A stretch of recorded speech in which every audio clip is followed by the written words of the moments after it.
नमः शिवाय। श्री शिव महापुराण उमा संहिता 26वां अध्याय योगियों द्वारा काल की गति को टालने का वर्णन। देवी बोली, हे देव, आपने यथार्थ रूप से काल ज्ञान का वर्णन किया। योगी जन जिस प्रकार काल का वंचन करते हैं, आप उसे विधि पूर्वक कहिए। काल सभी प्राणियों के सन्निकट घूमता है, किंतु योगी आए हुए काल को भी वंचित कर देता है, जिससे उसकी मृत्यु नहीं होती है। हे देव, मेरे ऊपर कृपा करके आप इसका वर्णन करें। हे सर्व सुखद योगियों के हित के लिए इसका वर्णन करें। शिवजी बोले, हे देवी, हे शिवे, तुमने मुझसे जो पूछा है उसे मैं सभी मनुष्यों के हितार्थ संक्षेप में कहूँगा। तुम सुनो। पृथ्वी, जल, तेज, वायु एवं आकाश, इनका समायोग ही 5 भौतिक शरीर है। आकाश तत्व सर्वव्यापी तथा सभी में सर्वत्र स्थित है। आकाश में ही सभी लय हो जाते हैं एवं पुनः उसी से प्रकट भी हो जाते हैं। हे सुंदरी, आकाश से वियुक्त हो जाने पर पंचभूत अपने अपने स्थान में मिल जाते हैं। उस सन्निपात की स्थिरता नहीं है। सभी ज्ञानी लोग तपस्या एवं मंत्र के बल से यह सब भली भांति जान लेते हैं, इसमें संशय नहीं है। देवी बोली, आकाश तत्व उस घोर रूप काल के द्वारा नष्ट हो जाता है, क्योंकि काल कराल एवं त्रिलोकी का स्वामी है। आपने उस काल को भी जला दिया था, किंतु स्तोत्रों द्वारा स्तुति किए जाने पर आप उस पर संतुष्ट हो गए और उसने पुनः अपना स्वरूप प्राप्त कर लिया। आपने वार्तालाप के माध्यम से उससे कहा कि तुम लोगों से अदृश्य रहकर विचरण करोगे। उस समय आपने उसे महान प्रभाव वाला देखा और आप प्रभु के वर के प्रभाव से वह पुनः उठ खड़ा हुआ। हे महेश, क्या इस जगत में कोई साधन है जिससे काल मारा जा सके?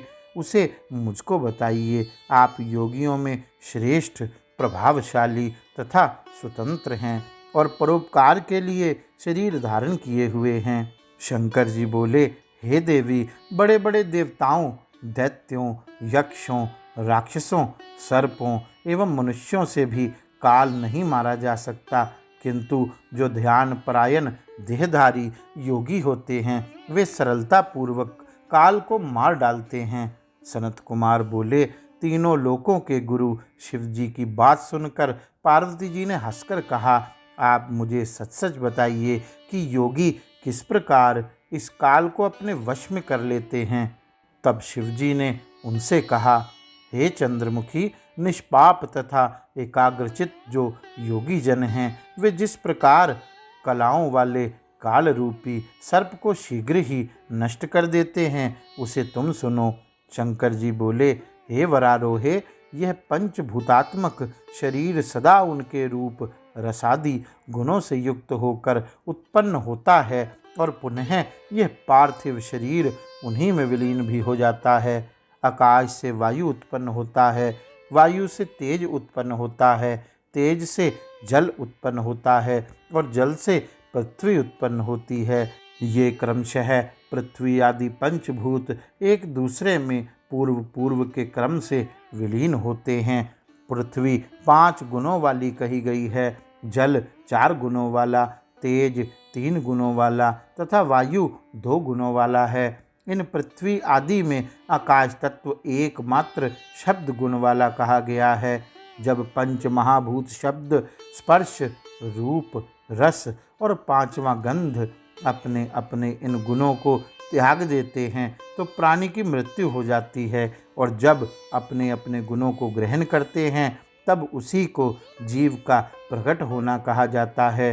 हे देवेशी, इस प्रकार 5 भूतों को ठीक ठीक जानो। अतः हे देवेशी, काल को जीतने की इच्छा वाले योगी को यत्न पूर्वक अपने अपने काल में उसके अंशभूत हुए गुणों पर विचार करना चाहिए।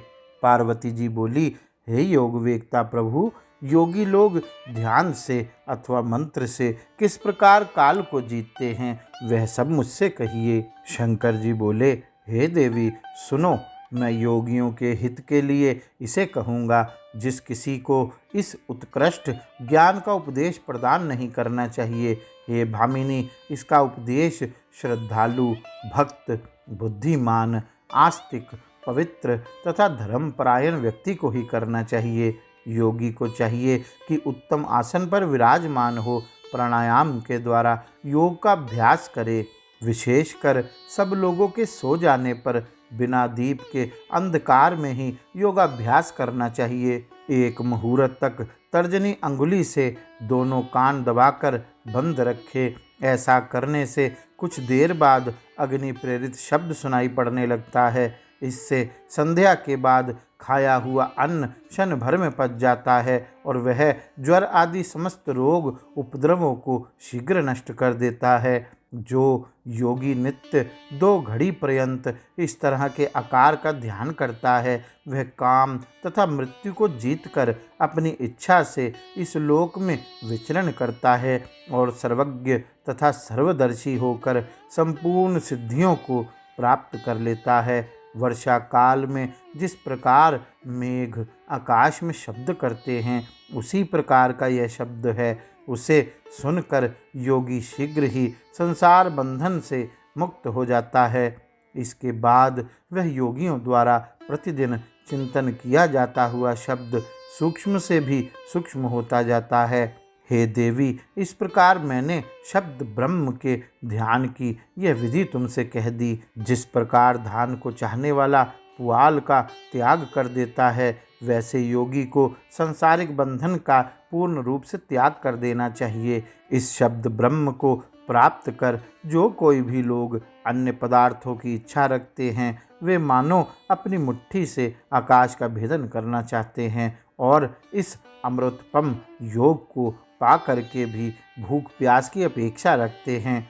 शब्द ब्रह्म नाम से कहे गए परम सुख देने वाले, मुक्ति के कारण स्वरूप, अंतःकरण में स्थित, अविनाशी तथा सभी उपाधियों से रहित इस पर ब्रह्म को जानकर मनुष्य मुक्त हो जाते हैं। जो इस शब्द ब्रह्म को नहीं जानते, वे काल के पाश से मोहित होकर मृत्यु के वश में होते हैं एवं वे पापी तथा कुबुद्धि हैं।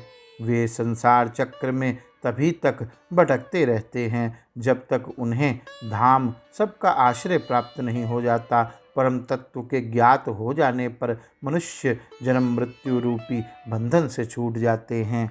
योगी को चाहिए कि वह निद्रा आलस्य रूपी महाविघ्नकारी शत्रु को यत्न पूर्वक जीत कर सुखद आसन पर बैठ करके नित्य प्रति शब्द ब्रह्म का अभ्यास करे। 100 वर्ष की आयु वाला वृद्ध मनुष्य इसे प्राप्त करके जीवन पर्यंत इसका अभ्यास करे तो उसे आरोग्य लाभ होता है, उसकी वीर्य वृद्धि होती है और वह मृत्यु को जीतकर अपने शरीर को स्थिर रखता है। इस प्रकार का विश्वास जब वृद्ध में देखा जाता है, तब युवक जन में इसकी बात ही क्या। यह शब्द ब्रह्म न ओंकार है, न मंत्र है, न बीज और न अक्षर ही है। हे देवी, यह शब्द ब्रह्म अनाहत तथा उच्चारण से रहित होता है और यह परम कल्याणकारी है। हे प्रिय, उत्तम बुद्धि वाले यत्न पूर्वक निरंतर इसका ध्यान करते हैं। उसी अनाहत नाद से प्रकट होने वाले 9 प्रकार के शब्द कहे गए हैं, जिन्हें प्राण वेत्ताओं ने परिलक्षित किया है। हे देवी, उन्हें तथा नाद सिद्धि को यत्न पूर्वक कहता हूँ। घोष, कास्य, श्रृंग, घंटा, वीणा, बांसुरी, दुंदुभी, शंख शब्द और 9वां मेघ गर्जन, ये अनाहत से प्रकट होने वाले शब्द हैं। योगी इन 9 शब्दों का त्याग कर तुंकार शब्द का अभ्यास करे। इस प्रकार ध्यान करने वाला योगी पुण्यों एवं पापों से लिप्त नहीं होता है। हे देवी, जब योगाभ्यास से युक्त योगी सुनने का यत्न करते हुए भी नहीं सुन पाए, तो भी मृत्यु के समीप आने पर भी योगी रात दिन इसी प्रकार का अभ्यास करता रहे, तब उससे 7 दिनों में मृत्यु को जीतने वाला शब्द उत्पन्न होता है।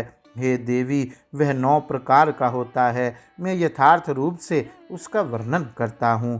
पहला घोषात्मक नाद होता है, वह आत्मा को शुद्ध करने वाला श्रेष्ठ, सभी प्रकार की व्याधियों को दूर करने वाला, मन को वशीभूत कर अपने प्रति आकृष्ट करने वाला तथा उत्तम होता है। द्वितीय कास्य का शब्द होता है, जो जीवों की गति रोकता है और विष तथा सभी भूत ग्रहों को दूर करता है, इसमें संदेह नहीं है। तीसरा शृंगनाद है, उसका अभिचारिक कर्म में प्रयोग करना चाहिए। शत्रु के उच्चाटन तथा मारण में वह प्रयोग करने योग्य है। चौथा घंटानाद होता है, जिसका साक्षात परमेश्वर उच्चारण करते हैं। वह सभी देवगणों को भी आकर्षित करने वाला है। फिर भूलोक के मनुष्यों की तो बात ही क्या, यक्षों तथा गंधर्वों की कन्याएं उस नाद से आकृष्ट होकर उस योगी को यथेच्छ महासिद्धि प्रदान करती हैं। पांचवा नाद वीणा है, जिसे योगी लोग निरंतर सुनते रहते हैं। हे देवी, उससे दूरदर्शन की शक्ति प्राप्त होती है। वंशीनाद का ध्यान करने वाले योगी को सभी तत्व प्राप्त हो जाते हैं। दुंदुभी नाद का ध्यान करने वाला जरा एवं मृत्यु से रहित हो जाता है। हे देवेशी, शंखनाद का अनुसंधान करने से इच्छानुसार रूप धारण का सामर्थ्य प्राप्त होता है और मेघ के नाद का ध्यान करने से योगी को कोई विपत्ति नहीं होती। हे वरान्य, जो एकाग्र मन से नित्य प्रति ब्रह्मरूपी तुंकार का ध्यान करता है, उसे इच्छानुसार सब वस्तुएं प्राप्त होती हैं और उसके लिए कुछ भी असाध्य नहीं होता है। वह सर्वज्ञ, सर्वदर्शी तथा काम रूपी होकर सर्वत्र भ्रमण करता है और विकारों से युक्त नहीं होता। वह साक्षात शिव ही है, इसमें संदेह नहीं है। हे परमेश्वरी, मैंने यह 9 प्रकार का शब्द ब्रह्म स्वरूप तुमसे कहा, अब और क्या सुनना चाहती हो। इस प्रकार श्री शिव महापुराण के अंतर्गत 5वीं उमा संहिता में काल वंचन वर्णन नामक 26वां अध्याय पूर्ण हुआ। गौरी शंकर भगवान की जय। ओम नमः शिवाय।